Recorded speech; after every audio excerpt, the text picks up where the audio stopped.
buenos días, estimados amigos radioescuchas. Bienvenidos al programa Contrapunto Liberal del Instituto Ecuatoriano de Economía Política, IEP. Somos un centro privado, independiente, sin fines de lucro, dedicado a la promoción de las ideas liberales clásicas, libertad individual, mercados libres, gobierno limitado, propiedad privada y Estado de Derecho, a través del análisis, investigación y difusión de políticas y soluciones para un Ecuador de personas libres y responsables. Como cada semana nos encontramos hablando de los temas de coyuntura nacional, económicos y políticos con nuestro panel y nuestros invitados. Hoy nos acompaña el economista Rodrigo Calderón, académico asociado del Instituto. Rodrigo, muy buenos días. Buenos días a toda la audiencia. Gracias por acompañarnos, Rodrigo. También se encuentra junto a nosotros Carlos Cobo, analista económico del Instituto. Buenos días, Carlos. Buenos días, Danilo. Muy buenos días también al economista Rodrigo Calderón, a todos quienes nos escuchan y un cordial saludo a nuestro invitado del día de hoy. Gracias, Carlos. El tema que estaremos abordando en este programa será la reactivación del sector comercial de Ecuador. Para esto nos acompaña un invitado especial, el doctor Juan Carlos Díaz Granados. Juan Carlos Díaz Granados es abogado de la República del Ecuador y doctor en jurisprudencia por la Universidad Católica Santiago de Guayaquil. Es MBA y máster en Dirección de Entidades Aseguradoras de la Universidad de Cádiz y actualmente está concluyendo un máster en Derecho del Comercio Internacional. Es director ejecutivo de la Cámara de Comercio de Guayaquil y articulista de Diario Expreso. Doctor Juan Carlos Díaz, muy buenos días y bienvenido. Buenos días, muchísimas gracias por la invitación. Un gusto estar con ustedes, Danilo, Carlos, con Rodrigo. Un gusto siempre compartir y conversar sobre las ideas. Igual un gusto para nosotros.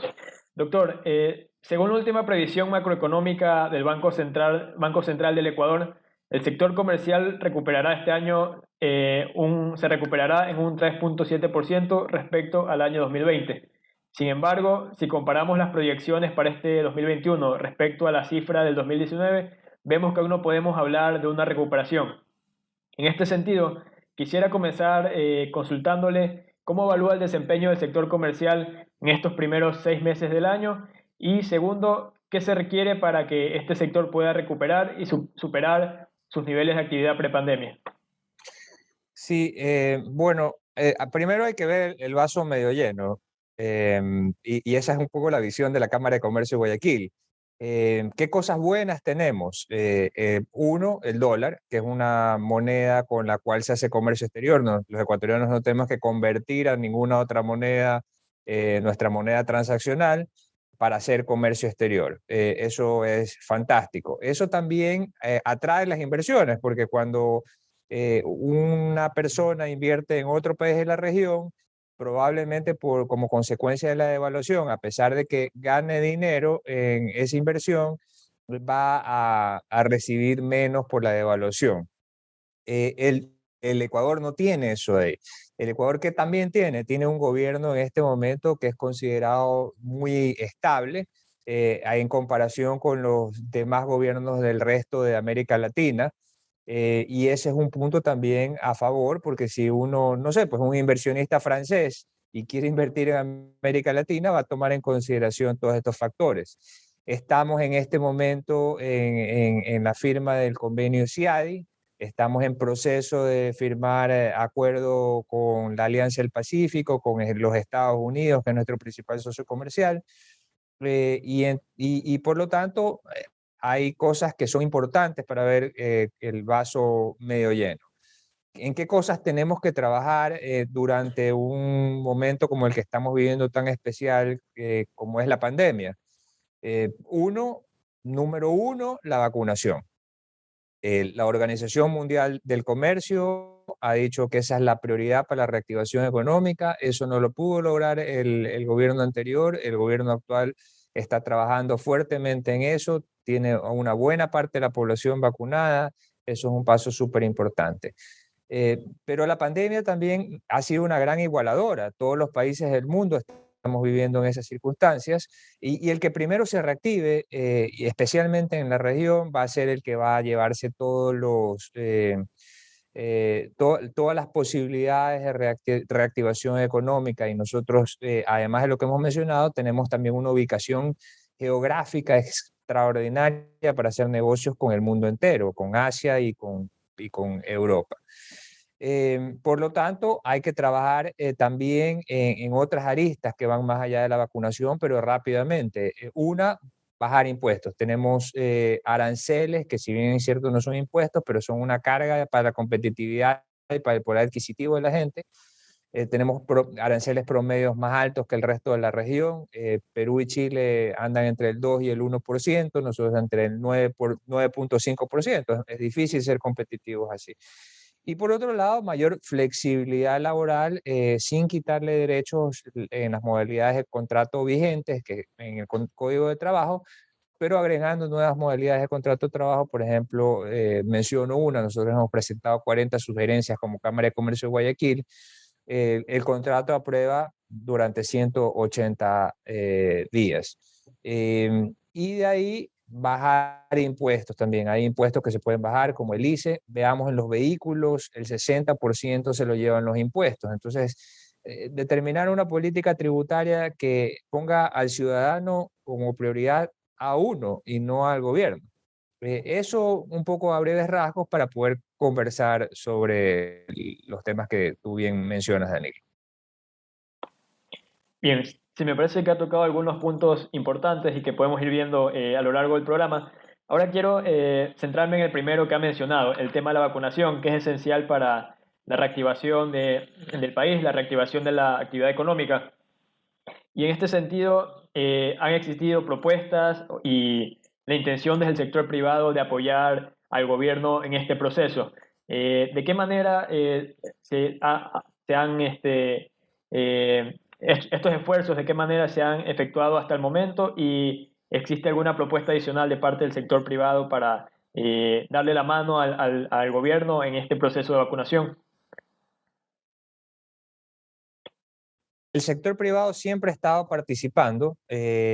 Recordemos que nosotros, en los peores momentos, cuando nadie salía de la casa, nosotros salimos a limpiar calles, y ese modelo fue replicado, y hospicios y hospitales, ese modelo fue replicado en otras ciudades de América Latina. También hagamos memoria que Guayaquil fue una de las ciudades más impactadas o más rápidamente impactadas en la región. Llamó mucho la atención eso de ahí, y de aquí salieron soluciones y fuimos uno de los primeros en salir, gracias a que se organizó un comité en esa época dirigido por el ex alcalde Nebot, en el que participaba el sector privado, y pudimos conseguir insumos médicos que se requerían para combatir la pandemia. No había vacunación en esa época, y por lo tanto salimos al mercado internacional a comprar eso que está un poco al arranche, ¿no? El que ponía la plata primero al precio que determinaba el proveedor era el que se lo llevaba, y eso fue lo que hicimos. Así que tenemos mucha experiencia en ese sentido y la hemos compartido con otros países, y esa misma experiencia de Guayaquil la estamos compartiendo en este momento en el Fideicomiso Unidos por Ecuador, que también capta donaciones para poder esas donaciones puedan servir para comprar insumos necesarios para la vacunación. Cuando uno va a un punto de vacunación, uno nota que se requiere alcohol, mascarillas, personal, hidratación, ventilador, etcétera, etcétera. Todo eso tiene un costo. La vacunación muchas veces es financiada por organismos como el BID, o otras iniciativas a nivel de países desarrollados que financian esto de aquí. Lo difícil ha sido para los gobiernos conseguir las vacunas. En el caso del gobierno anterior, estando conversando desde la Cámara de Comercio de Guayaquil, hubo muy poca gestión o una gestión nula para conseguir las vacunas. Y nosotros por eso es que siempre insistimos en querer comprar las vacunas, pero hasta este momento el sector privado no puede comprar vacunas porque el sistema de distribución de las farmacéuticas está diseñado para que le vendan a los gobiernos nada más. Así que nosotros no estamos en esa parte de ahí, estamos en la parte de apoyar con la logística, con la distribución, con la compra de insumos, la captación de donaciones para lograr esa compra de insumos. Y tenemos muy buenos elementos que están trabajando ad honorem en el gobierno nacional, como por ejemplo el empresario Carlos Cueva. y que son unos especialistas y ahí también podemos aportar, porque lo hacemos diariamente, en la distribución y logística de lo que se requiera para el proceso de vacunación. Una vez, quería consultarle, una vez que el gobierno nacional lleve a cabo esta vacunación y empecemos ya nuevamente a reactivar la economía de nuestro país, quería consultarle de parte de la Cámara de Comercio, ¿ha habido alguna propuesta concreta? Digamos, y usted mencionó, por ejemplo, el reingreso de Ecuador a lo que es el CIADI, que probablemente atraerá mucho más a los inversionistas, pero cuando nos comparamos con nuestros países vecinos, vemos que la inversión extranjera en el Ecuador ha sido mínima comparado con lo que ellos reciben. ¿Hay alguna propuesta, digamos, de parte de la Cámara para justamente aumentar este nivel de inversiones y también el crecimiento económico? Sí, nosotros hemos venido trabajando desde antes de que se llame Alianza del Pacífico, en la Alianza del Pacífico, por ejemplo.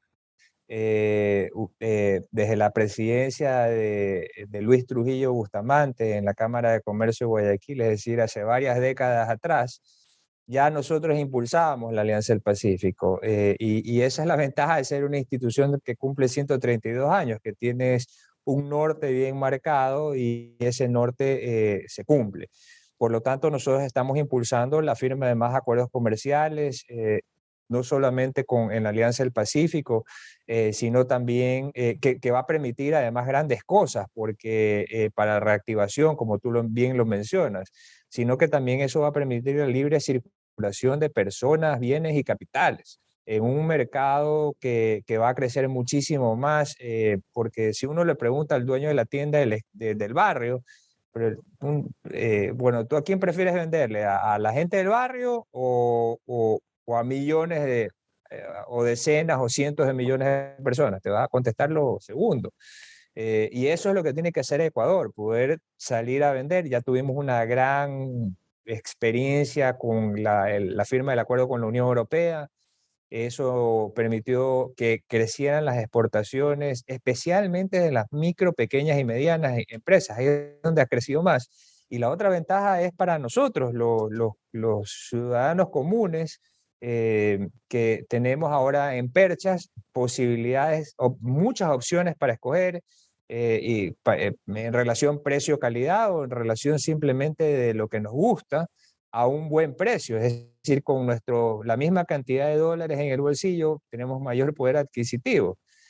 Eso es súper bueno porque el ciudadano de nuevo tiene que estar número uno. Es decir, tienes que darle esas opciones al ciudadano, pero además eso también te genera mayor competitividad porque recibes bienes de capital, insumos, materias primas, estos productos que consumimos aquí a un menor precio. Si recibes una maquinaria a menor precio, la puedes comprar a un menor precio porque estás haciendo uso, digamos que viene de Italia, de ese acuerdo con la Unión Europea que ya está vigente. Vas a ser más competitivo en relación a otros países de la región que no tengan ese tipo de acuerdos. Nosotros tenemos ciertas ventajas como las que habíamos mencionado, la ubicación, nuestros puertos no están llenos de carga todavía, pero tenemos muchos puertos mirando hacia, listos para eso de ahí. Ahí hay varias opciones como el quinto puente, que también lo podemos tocar más adelante, que fortalecería aún más nuestro comercio exterior, y no solamente porque hay gente que dice, no, eso beneficia a Guayaquil, eso beneficia a toda la región, me refiero a América Latina, va a ser más competitiva y productiva la región.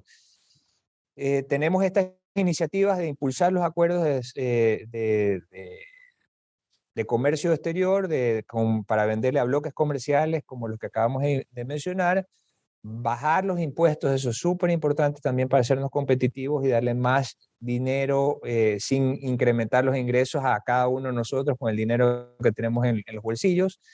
Y eso irá, bueno, más allá de que ocurra esa ventaja para las familias ecuatorianas. ¿Cuál es la otra ventaja? Bueno, es que si yo tengo más dinero, o mejor dicho, la misma cantidad de dinero en mi bolsillo, pero puedo comprar más con eso, voy a comprarle más al señor de la tienda de la esquina. Y el señor de la tienda de la esquina va a crecer. Y al crecer, porque vende más, va a pagar más impuestos. Y cuando está creciendo, le van a faltar manos. Y entonces va a contratar a alguien. Pero en este momento el contratar a alguien es difícil, pues es como un matrimonio, es como esos matrimonios, ya nadie se casa después de 3 meses de noviazgo, ¿me explico? O sea, y eso es lo que le están pidiendo la oferta y la demanda laboral. Cásate después de 3 meses de noviazgo, y eso es malo para el empleador y para el trabajador, y podemos profundizar eso después, pero ¿qué pasa si hacemos un contrato por 180 días a prueba? Eso le permite a, digamos, a la gente joven, por ejemplo, que no tiene acceso al trabajo, poder demostrar su talento y de pronto quedarse en la empresa. Y no solo a la gente joven, sino a la gente mayor de 50 años que también tiene complicaciones para conseguir empleo. Es exactamente el mismo problema.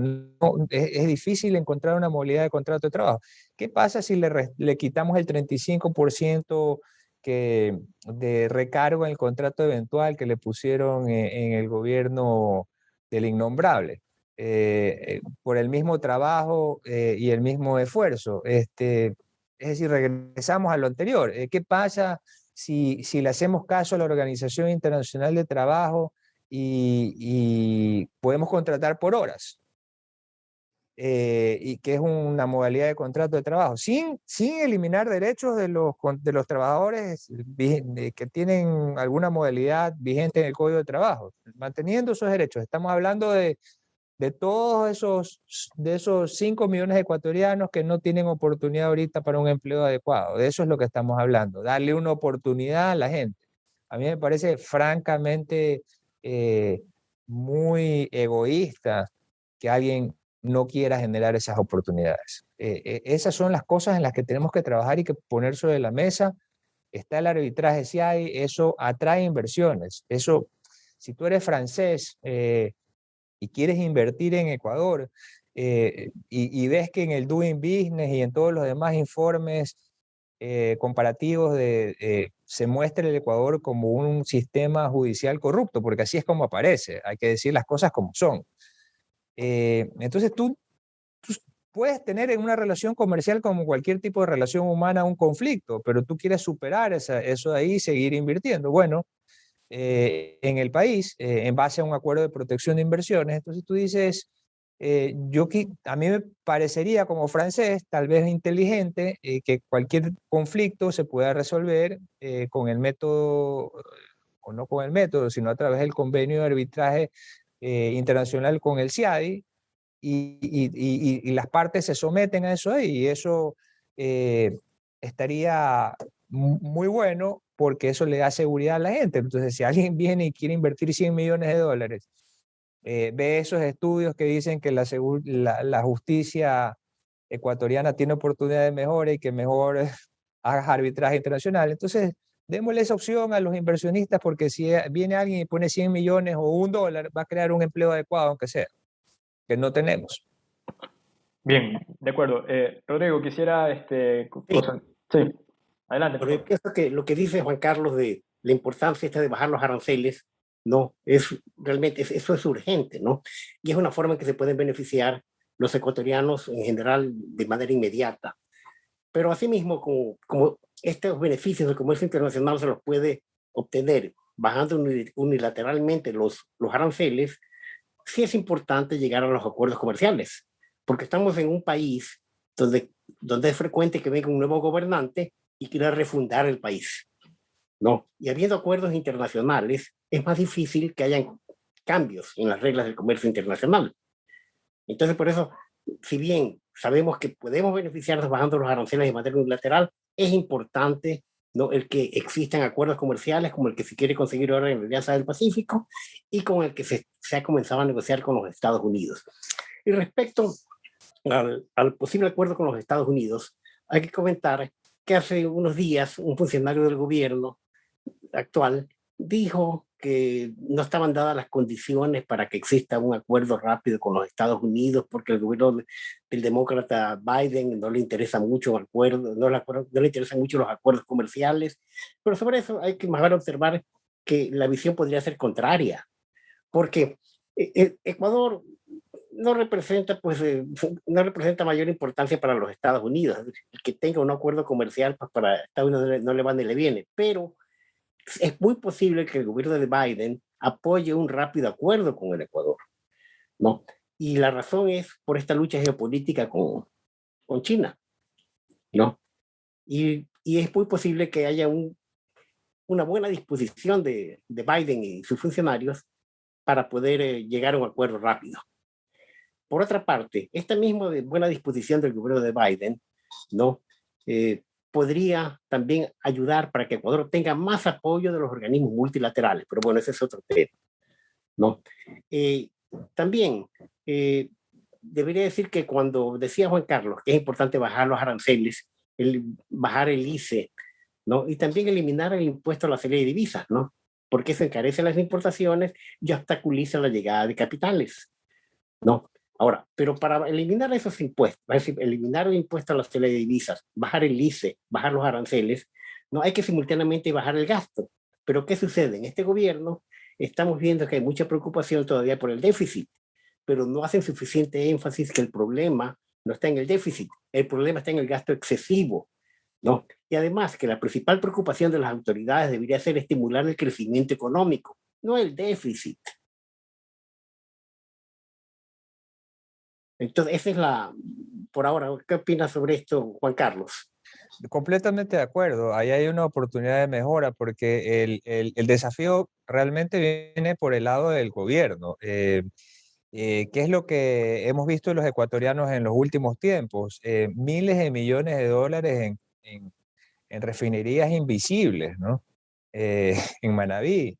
Hemos visto casos de corrupción en el sector público que al final al país le cuestan, según un estimado del BID, le costaron en los 10 años, en los primeros 10 años del socialismo del siglo XXI, 70.000 millones de dólares. 70.000 millones de dólares. Es una cifra importante. Por lo tanto, ahí hay oportunidades de mejoras en la contratación pública. Tal vez no sea lo más idóneo en este momento reducir el tamaño del Estado en cuanto a empleados públicos o servidores públicos, sino en el control de la contratación pública. Yo creo que esa es una vía rápida para poder mejorar las cosas. Se han enviado mensajes muy poderosos, como por ejemplo que la posesión del presidente Lasso costó 10 veces menos que la de sus antecesores. Eh, es decir, tú en detalles, tú vas viendo que se puede ir reduciendo los gastos.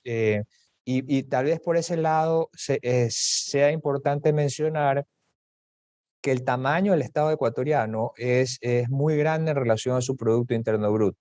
Es más grande que el de España, es más grande que ustedes digan un país de Iberoamérica y va a ser más grande. Entonces, salvo muy contadas excepciones, que tal vez no con los países con los cuales no nos quisiéramos comparar.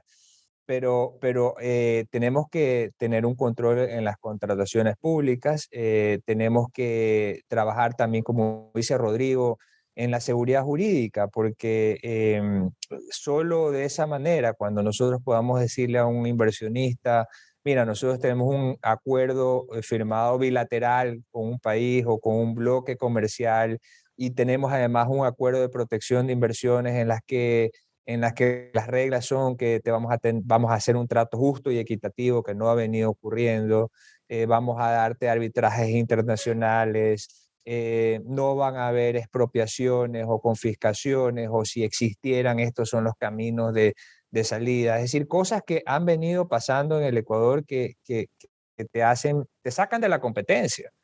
Es decir, la gente se queja, el otro día en un medio me decían, pero es que en los arbitrajes internacionales hemos perdido no sé cuántos, cientos de millones de... Lo que pasa es que cuando uno entra a un juicio o un arbitraje internacional o un arbitraje nacional, existen dos posibilidades, o que ganes o que pierdas.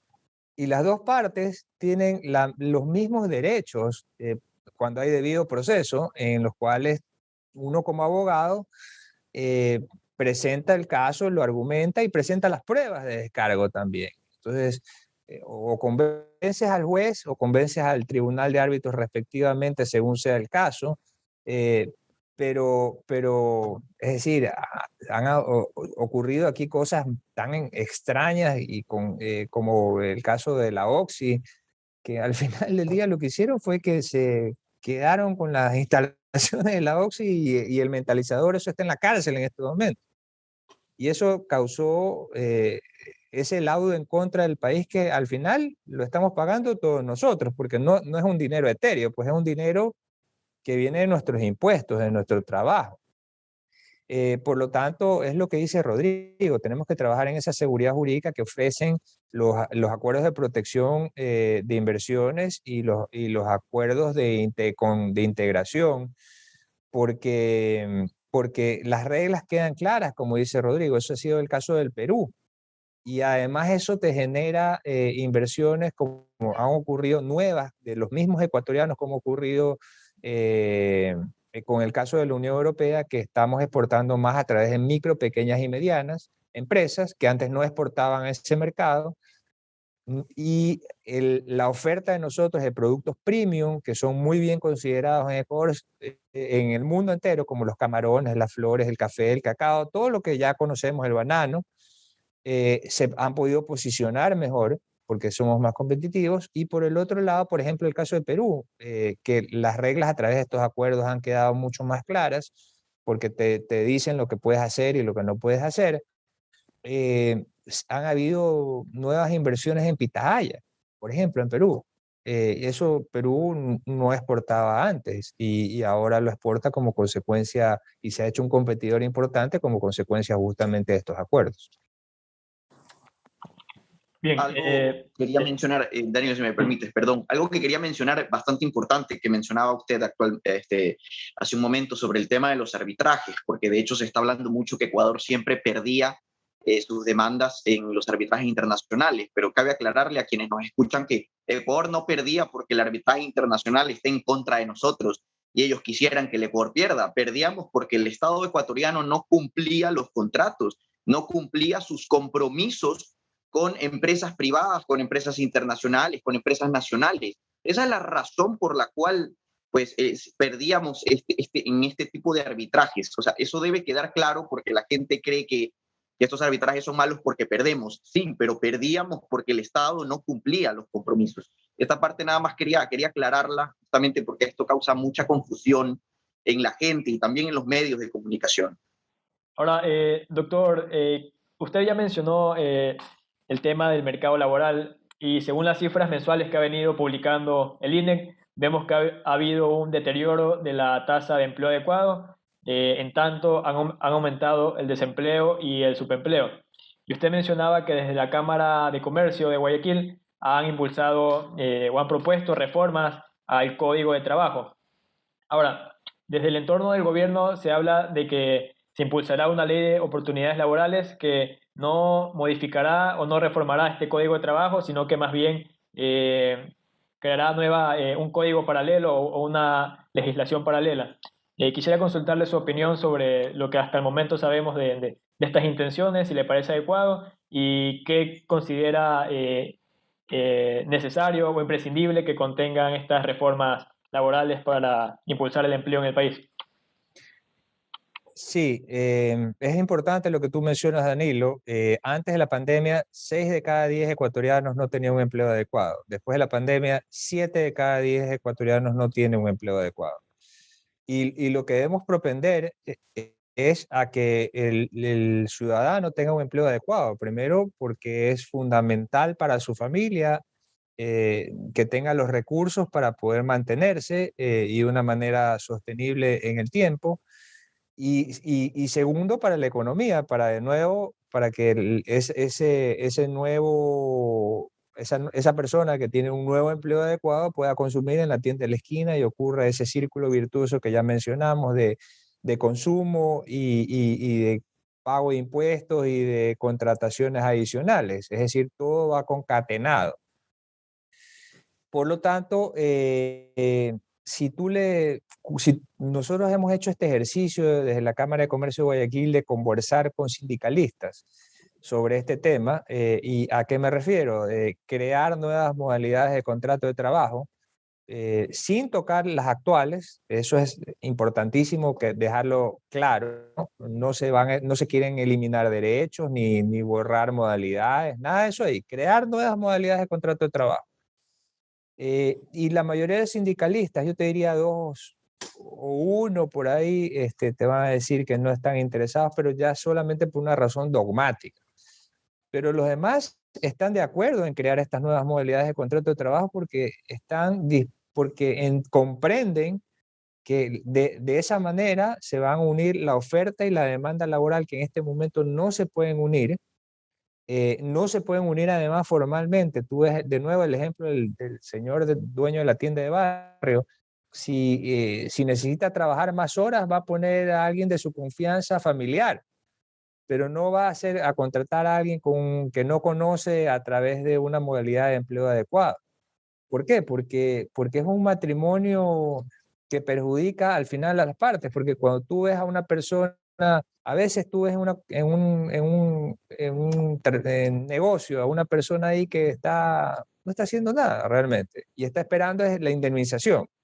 Entonces eso es trágico para una persona, digamos, no sé, pues de 30 años, me parece súper trágico porque esa misma persona se está restando oportunidades. De pronto ese trabajo no le gusta, le gustaría hacer otro, y si hubiera más flexibilidad laboral, pudiera tal vez decir, sabes que a mí la indemnización no me interesa, a mí lo que me interesa es trabajar en esta empresa de, no sé, tecnología, pero está pensando en la indemnización y eso es malo para esa persona y es malo también para la persona que le ha dado la oportunidad para contratarlo. Por lo tanto, tiene que haber mayor flexibilidad, ya digo, sin disminuir los derechos de los trabajadores, sin cambiar las modalidades de contrato. Solamente puse este ejemplo porque me parece que al final eso es lo que ha causado esta visión perversa en relación a la legislación laboral. Es decir, al final, ¿qué es? Falta de productividad. ¿Y a quién perjudica? A todos nosotros nos perjudica, no solamente esa empresa, a todos nosotros nos perjudica que no haya productividad. Por lo tanto, tiene que haber más modalidades de contrato de trabajo. Eso los sindicalistas están de acuerdo en su gran mayoría. El gobierno también está de acuerdo. Y obviamente, desde aquí, de la Cámara de Comercio de Guayaquil, estamos hablando del sector formal, del sector empresarial del comercio. Lo que pasa es, Danilo, Carlos y Rodrigo, es que no existe pues el sindicato o el gremio de los desempleados. Pero si existiera, el presidente saldría y dijera, sí, pues hermano, yo sí quiero más modalidades de contrato de trabajo porque, claro, me califican a mí como emprendimiento porque estoy vendiendo hot dogs en la esquina. Pero si a mí si a esa persona le diera un empleo adecuado, en ese momento deja la carretilla de hot dogs. Entonces, es una pena que no exista ese gremio, pero nosotros estamos defendiendo a ese gremio inexistente, ¿no? Rodrigo, su opinión sobre este tema Bueno, yo creo que en efecto, como ya explica Juan Carlos, es indispensable una reforma laboral, ¿no? Y sin tocar la legislación existente, sin tocar los derechos de los trabajadores formales de hoy, ¿no? Se pueden crear las nuevas modalidades, ¿no? Y algo más, creo que el momento es oportuno, porque hay tanto desempleado, ¿no? Que posiblemente la ley, como nunca antes en la historia del país, va a tener apoyo a una reforma. Además, Juan Carlos, estamos tratando igualmente el tema laboral, que es un tema muy sensible y donde igualmente va a haber oposición, ¿no? De los dirigentes de los trabajadores formales. Pero para lo que no va a haber casi oposición, ¿no? Es para avanzar con una reforma que nos conduzca a una internacionalización del sistema financiero de Ecuador. Eso sí va a ser menos difícil de introducir, porque la única oposición vendría, ¿no? Tal vez de unos pocos banqueros y de funcionarios del Banco Central. No habría, porque todos los ecuatorianos se van a beneficiar, ¿no? Al poder acceder a tasas de interés internacionales, como sucede en Panamá, ¿no? Y también igual que en Panamá, ¿no? Los ecuatorianos van a poder hacer uso de ahorros del exterior, no solamente de ahorros aquí de ecuatorianos. No, esta es una reforma mucho más fácil de implementar. No, y además, cuando estos últimos días se ha tocado el tema de las tasas de interés, y el gobierno ha dicho de que ha pedido a los bancos que bajen las tasas de interés, y el gobierno ha dicho también de que van a cambiar la modalidad para el cálculo de las tasas de interés.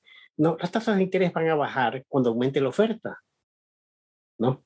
Y va a aumentar esa oferta es a través justamente de la internacionalización del sistema financiero.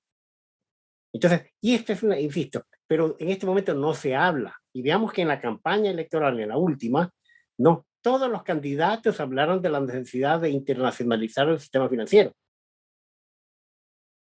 Y sería fácil recorrer esa ruta para lograrlo. Completamente de acuerdo. Y hay inclusive, Juan Carlos, alternativas sobre esto, maneras. Bueno, se puede hablar de la reforma tal como lo ha propuesto yo el Foro de Economía y Prosperidad, ya lo ha propuesto, el Foro de Libertad y Prosperidad ya lo ha propuesto, pero también podría haber una manera de hacerlo políticamente más viable. Pongamos, si se habla de que se quiere adaptar el modelo de Panamá o el modelo de Singapur, ¿no? Se puede también, lo que puede hacer el Ecuador es homologarse, piensa con Singapur o con Panamá. Y a través de esa homologación, ¿no? Se crea una zona franca virtual en todo el país. Entonces, como el sistema financiero actual de Ecuador puede seguir funcionando bajo la legislación vigente. Pero la banca internacional y los bancos ecuatorianos que quieran acogerse a esa nueva zona franca virtual, no pueden acogerse. Y esa zona franca virtual estaría homologada en el plano legal y en el plano tributario con Singapur o con Panamá. Esa es una forma políticamente más viable y más rápida de hacerlo. Correcto, completamente de acuerdo. Las personas, y aquí en la Cámara de Comercio de Guayaquil siempre nos preguntan, mira, no tengo acceso al crédito. La bolsa de valores también, pues, que es otra posibilidad de conseguir crédito, pues es como muy lejana para un microempresario. Y la mayoría de los negocios del Ecuador son familiares y micro, pequeños y medianos, ¿no? Y por lo tanto necesitan un financiamiento a unas tasas más bajas.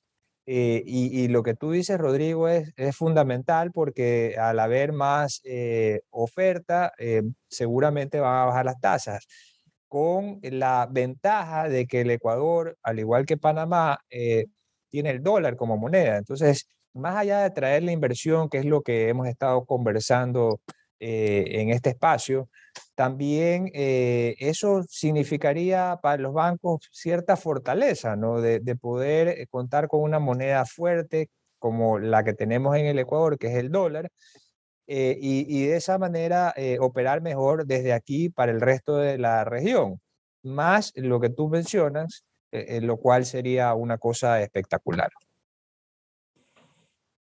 Pero mira, Juan Carlos, existen esto, que de todas las reformas que propone el foro son importantes, ¿no?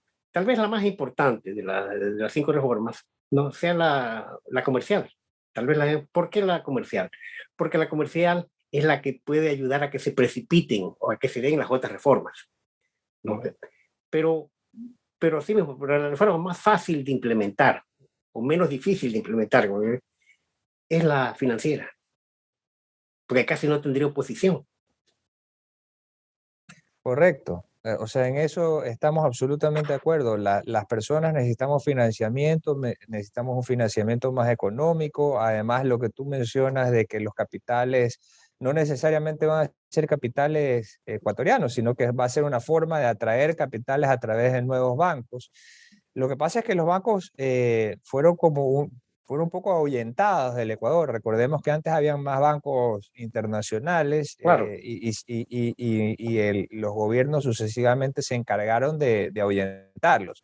Entonces, yo resumiría que estamos en una situación en este momento en que tenemos que volver a enamorar a esas novias que se nos fueron, ¿no? Sí, y como parte de esta reforma que estamos discutiendo en este momento para atraer banca internacional, será esencial, obviamente, convertirnos en un país más atractivo desde el punto de vista tributario. En particular, ya se ha mencionado eliminar el impuesto a la salida de divisas y también se debería reducir la carga sobre las empresas. Ahora, sobre este tema, las reformas tributarias que se han conversado, que se han enunciado en los medios de comunicación, que pudieran enviarse para discusión de la Asamblea, se pone el énfasis en reducir las exenciones o exoneraciones que existen de los tributos. Entonces, en este caso quisiera consultarle, Juan Carlos, su opinión sobre lo que hasta el momento parecería el enfoque de esta reforma tributaria que ha venido comentando el ministro de Economía, Simón Cueva. Nosotros estamos a favor de bajar impuestos, no de subir impuestos, como Cámara de Comercio de Guayaquil y Federación Nacional de Cámaras de Comercio del Ecuador. Una vez mencioné un estudio que habíamos hecho en la Cámara de Comercio de Guayaquil en medios y también al Fondo Monetario Internacional, que decía que la presión tributaria del Ecuador es el 41%. Y entonces algunos empresarios me llamaron, me dijeron, o comerciantes me dijeron, es más. Entonces, resulta que nosotros somos conservadores en eso. Entonces, pero digamos que es el 41%.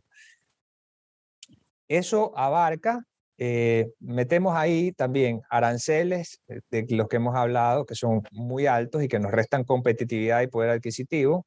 Estamos conversando también ahí de esos aportes al Seguro Social, que ya vimos que no nos fue tan bien en la pandemia con el apoyo del Seguro Social, sino lo contrario. Es decir, desde la Cámara de Comercio de Guayaquil impulsamos que salga el presidente del Consejo y nos dijeron que no éramos patriotas en ese momento, pero ya el Poder Judicial nos ha dado la razón con el tiempo, ¿no? Y de nuevo, veamos cómo se nos están yendo los recursos, ¿no? De instituciones públicas e independientes como el Seguro Social, más los casos que hemos hablado del gobierno central en términos generales. Entonces, ¿para dónde se va esa presión tributaria? O sea, que estamos usándola mal, además de que nos resta competitividad y poder adquisitivo. Tenemos entonces los aranceles altos, impuestos que no deberían existir, como el impuesto de salida de divisas, que como bien lo mencionaba Rodrigo. Tenemos toda esta carga tributaria que hacen que, como yo le decía a las personas del Fondo Monetario Internacional, ustedes que viajan por la región, díganme un producto que sea más económico en Ecuador versus lo que puedan comprar en cualquier otro país de la región. Ustedes digan, cualquiera. Para de zapatos, una televisión, una computadora, todos esos productos ustedes los van a encontrar más baratos en cualquier otro lado. ¿Consecuencia de qué? De que tenemos esta presión tributaria excesiva para mantener un gobierno que hace con unas compras públicas, digamos, exageradas, en las que hay una alta dosis de corrupción, una seguridad social que en el momento, cuando nosotros vimos en el momento de la pandemia, oye, facilítale a las personas el seguro de desempleo, y dijeron que ellos no podían apoyar. Eso nos dijeron en repetidas ocasiones, que ellos no tenían recursos para eso. Entonces uno se pregunta, bueno, si no me vas a apoyar en la salud, no me vas a apoyar en la educación, has parado la obra de infraestructura, entonces, ¿en qué nos vas a apoyar? Digo, en general, al gobierno, al ciudadano común, a nosotros. ¿Cómo nos estás apoyando? O sea, porque veo que se están apoyando ustedes, pero no están apoyando al contribuyente. Entonces, ahí hay unas oportunidades de mejoras inmensas, porque esa presión tributaria sirve para un gasto público productivo que nosotros le hemos llamado despilfarra desde hace mucho tiempo atrás. No creemos que una persona que gane más de 500, 600 dólares sea una persona que está pues viviendo en la abundancia. Pensamos que lo contrario, que hay que apoyar más a ese tipo de personas, apoyarnos más al sector privado, que hemos sido, además en esta conversación se ha notado que hemos sido muy solidarios en los momentos que terremoto, pandemia, en los momentos que hemos tenido que apoyar, más allá de que ese no es nuestro rol en la economía y en la sociedad, hemos estado ahí. En época de vacas flacas seguimos apoyando. Por lo tanto, hay que trabajar tal vez en ampliar la base de los contribuyentes. No sé si ustedes se han dado cuenta, pero seguramente sí. Eh, Poniéndolo en criollo, siempre se nos cargan a los mismos. Y en cambio hay una cantidad de negocios informales que muchas veces, ojo, son informales porque es muy difícil ser formal en Ecuador. Ahí también tenemos que trabajar en reducir la tramitomanía del INE, ARCSA, SRI, SENADE, etcétera, etcétera. Eso también nos resta competitividad y evita que ese grupo pague impuestos, porque no es que no quieren ser formales, es que es muy difícil ser formal en el Ecuador. Entonces, ahí hay otra cosa que tenemos que tocar. Entonces, ayudar a formalizar a los informales, esa es otra idea importante que hay que impulsar, y además ampliar la base de contribuyentes, aunque sea que paguen $1, pero ampliar la base de contribuyentes porque no pueden ser siempre los mismos patos los que terminen pagando los platos rotos. Está bien que hay que pagar impuestos, porque nadie está hablando de evadir ni nada, pero lo que sí hay que mencionar es que no hay una relación entre lo que uno paga y lo que uno recibe, porque antes se hablaba de los países nórdicos, sí, pero es que si tú eres danés, está bien, porque tú no tienes que vivir amurallado, no tienes que pagar seguridad jurídica, seguridad, protección, no tienes que poner... tus hijos van a una escuela, colegio, universidad competitiva, es decir, no es que además que son más o menos, no, pues o sea, esa gente es brillante, salen genios, entonces, gratis o casi gratis. Entonces, no estamos comparando manzanas con manzanas. Bien, quiero agradecerle, estimado Juan Carlos, por el tiempo que nos ha brindado, por su exposición muy clara. Hemos conversado temas muy interesantes. Agradecerle en nombre del Instituto Ecuatoriano de Economía Política por acompañarnos. Ha sido un gusto. La Cámara de Comercio de Guayaquil y Juan Carlos de Granados, a título personal, siempre muy gratos de apoyar a una institución que ha hecho tanto como el Ecuador, por el Ecuador como el IEP. Nuevamente gracias, también gracias a Rodrigo y Carlos por haber estado junto a nosotros en este programa, a Radio Morena por el espacio y a todas las personas que nos han acompañado en esta mañana. Nos vemos el próximo martes en su programa Contrapunto Liberal.